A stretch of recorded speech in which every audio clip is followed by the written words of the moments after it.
ನಮಸ್ಕಾರ ವೀಕ್ಷಕರೇ, ಇವತ್ತು ನಾನು ಪುದೀನ ಚಟ್ನಿ ಹೇಗೆ ಮಾಡೋದು ಅಂತ ತೋರಿಸ್ಕೊಡ್ತಾ ಇದ್ದೀನಿ. ಇದರಲ್ಲಿ ಏನು ವಿಶೇಷ ಅಂದರೆ, ನಾನು ಈ ಚಟ್ನಿಗೆ ಕೊಬ್ಬರಿನ ಉಪಯೋಗಿಸ್ತಾ ಇಲ್ಲ.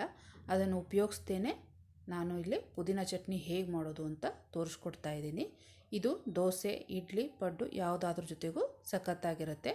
ಬನ್ನಿ ಹಾಗಾದರೆ ಪುದೀನ ಚಟ್ನಿನ ಹೇಗೆ ಮಾಡೋದು ಅಂತ ನೋಡ್ಕೊಂಬರೋಣ. ನಿಮ್ಮೆಲ್ಲರಿಗೂ ನಮ್ಮ ಚಾನಲ್ಗೆ ಸುಸ್ವಾಗತ. ಇಲ್ಲಿ ನಾನು ಒಂದು ಮಿಕ್ಸಿ ಜಾರ್ಗೆ 1/4 ಕಪ್ನಷ್ಟು ಪುದೀನ ಸೊಪ್ಪನ್ನು ಹಾಕೋತಾ ಇದ್ದೀನಿ. ಅದನ್ನು ಚೆನ್ನಾಗಿ ಕ್ಲೀನ್ ಮಾಡಿಬಿಟ್ಟು ಹಾಕ್ಕೊಂಡಿದ್ದೀನಿ. ಹಾಗೆ 1/4 ಕಪ್ನಷ್ಟು ಕೊತ್ತಂಬರಿ ಸೊಪ್ಪನ್ನ ನಾನಿಲ್ಲಿ ಹಾಕೋತಾ ಇದ್ದೀನಿ. ಇದನ್ನು ಕೂಡ ವಾಶ್ ಮಾಡಿಬಿಟ್ಟು ಹಾಕ್ಕೊಂಡಿದ್ದೀನಿ.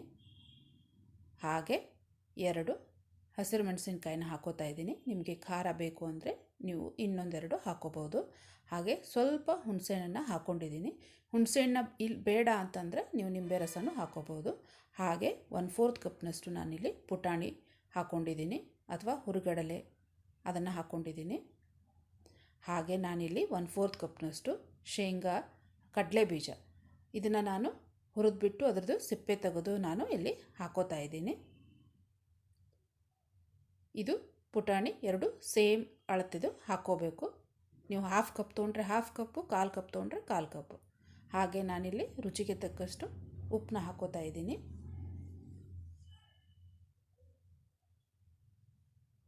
ಈಗ ಮೊದಲಿಗೆ ನಾನಿಲ್ಲಿ ಒಂದು 1/4 ಕಪ್ನಷ್ಟು ಅದಕ್ಕೆ ನೀರನ್ನ ಹಾಕೋತಾ ಇದ್ದೀನಿ.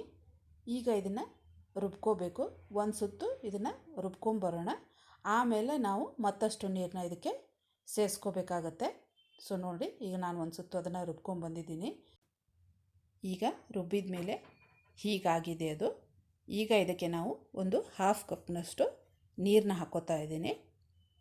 ನೀವು ನೀರನ್ನ ನೋಡಿಬಿಟ್ಟು ಹಾಕ್ಕೊಳ್ಳಿ. ನಿಮಗೆ ತಿಕ್ಕಬೇಕು ಅಂದರೆ ನೀವು ಕಡಿಮೆ ನೀರನ್ನ ಹಾಕ್ಕೊಳ್ಳಿ. ಇಲ್ಲಪ್ಪ ನಮಗೆ ಸ್ವಲ್ಪ ಅಳಕಾಗಿರಬೇಕು ಅಂತಂದರೆ ಜಾಸ್ತಿ ನೀರನ್ನ ನೀವು ಉಪಯೋಗಿಸ್ಕೋಬೋದು. ಸೊ ನೀವು ಇಡ್ಲಿಗೆ ಮಾಡ್ತಿದ್ರೆ ಅದನ್ನು ಸ್ವಲ್ಪ ನೀವು ತೆಳು ಮಾಡಿಕೊಂಡ್ರೇ ಚೆನ್ನಾಗಿರುತ್ತೆ.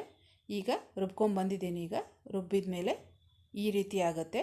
ನೀವು ದೋಸೆಗೆ ಇದನ್ನು ಯೂಸ್ ಮಾಡ್ತಾಯಿದ್ರೆ ಸ್ವಲ್ಪ ಗಟ್ಟಿಯಾಗಿ ರುಬ್ಕೊಳ್ಳಿ.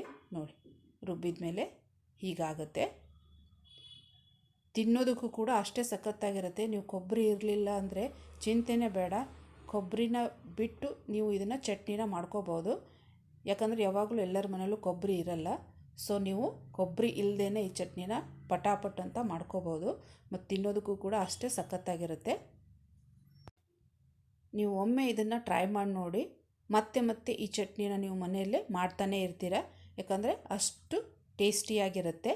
ಮತ್ತು ನೀವು ಇದನ್ನು ದೋಸೆ, ಇಡ್ಲಿ, ಪಡ್ಡು ಯಾವುದಾದ್ರ ಜೊತೆಗೂ ನೀವು ಇದನ್ನು ಹಚ್ಕೊಂಡು ತಿನ್ಬೋದು. ನಾನಿಲ್ಲಿ ಎರಡರ ಜೊತೆಗೂ ನಾನಿಲ್ಲಿ ತೋರಿಸ್ತಾ ಇದ್ದೀನಿ. ಇದನ್ನು ದೋಸೆಗೂ ನೀವು ಹಚ್ಕೋಬೋದು, ಬೇಡ ಅಂದರೆ ಇಡ್ಲಿಗೂ ಹಚ್ಕೋಬೋದು, ಇಲ್ಲಪ್ಪ ಅಂದರೆ ಪಡ್ಡುಗೂ ನೀವು ಇದನ್ನು ಯೂಸ್ ಮಾಡ್ಕೋಬೋದು. ಇದು ಯಾವುದಕ್ಕೆ ಬೇಕಾದರೂ ನೀವು ಯೂಸ್ ಮಾಡಿಕೊಂಡ್ರೆ ಟೇಸ್ಟು ಸಖತ್ತಾಗೇ ಇರುತ್ತೆ. ಮತ್ತು ನಮ್ಮ ಮನೇಲಿ ಕೊಬ್ಬರಿ ಇಲ್ಲ, ಈ ಚಟ್ನಿ ಹೇಗೆ ಮಾಡೋದು ಅಂತ ಯೋಚನೆನೇ ಬೇಡ.